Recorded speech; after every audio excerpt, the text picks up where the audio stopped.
Welcome to a short video about using note-taking strategies to improve the efficiency and effectiveness of your studies at university.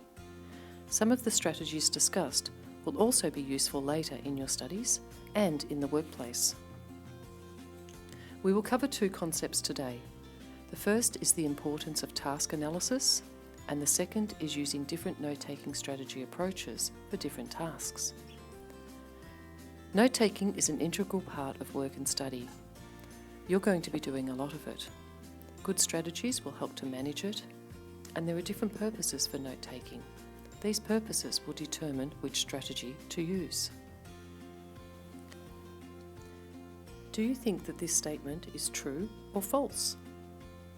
Yes, the answer is false, because your note-taking approach should change according to your purpose.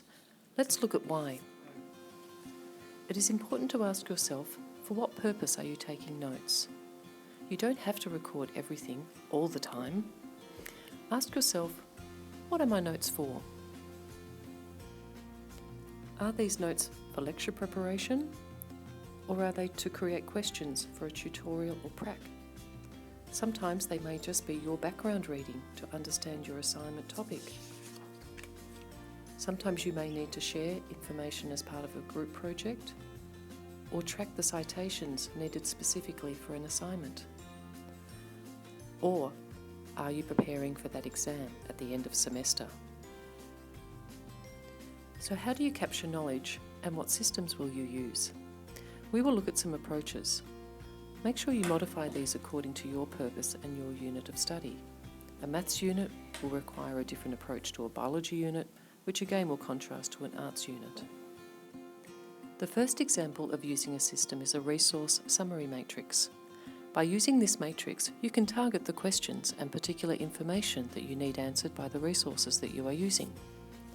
I have entered some suggested questions here, but this can be modified according to your purpose. The limited space in the matrix also means that you cannot copy out huge lumps of text.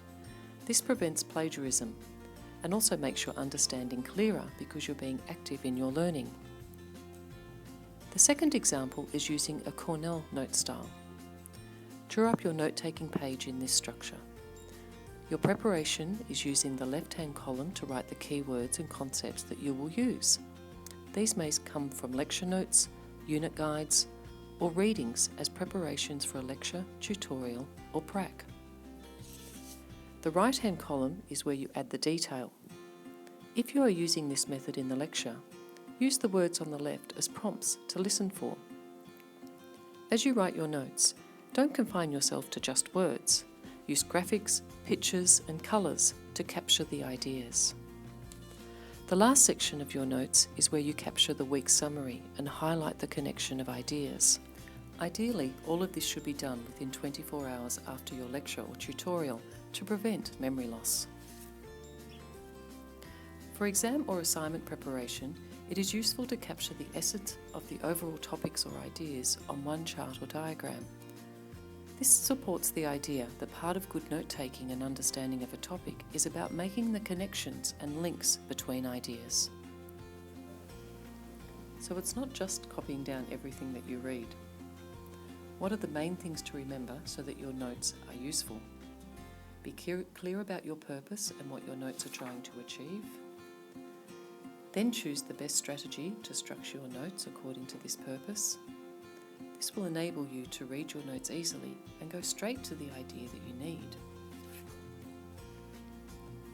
Finally, if you'd like to know more about note-taking, contact a Monash Skills Learning Advisor who can discuss unit-specific ways to capture your understanding.